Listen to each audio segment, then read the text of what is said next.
তোর জন্য গিফট এনেছি। কি গিফট গো? নে। কি গিফট দিয়েছে আমাকে, কিন্তু কি গিফট সেটা বলা যাবে না, এটা হলো সারপ্রাইজ। ঠিক এবার আছে, দেখুন আমার আজকে মেনুতে কি আছে। দেখা। আমার যেহেতু আজকে একাদশী, হুম। এটা হলো শ্যামা চালের ভাত। শ্যামা চাল না হ্যাঁ, এটা? এটা শ্যামা চাল। হুম আর তার সাথে ফল আছে, হুম আপেল আছে, হুম। নেশপাতি আছে, ও। আর আছে পেয়ারা। পেয়ারা। বাহ। বুঝেছেন? কেন আজকে কিসের আজকে একাদশী? একাদশী আছে, তার জন্য আজকে আমি এইগুলোই খাবো। ও।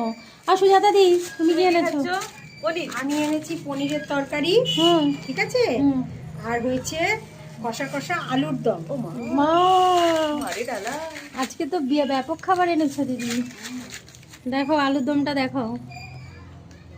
হুম। এই যে আলুর দম আর কষা কষা আর পনির, পনিরের রোস্ট তরকারি। নাকি পনির কষা, পনির কষা আলুর দম কষা। আলুর কষা, এটা নতুন রেসিপি। তাই? ঠিক গাইস, আপনারা কি কেউ খেতে চান তাহলে অতি শীঘ্র একটু কমেন্ট করে যাবেন, জানাবেন যে কে কি খেতে চাইছেন। ঠিক।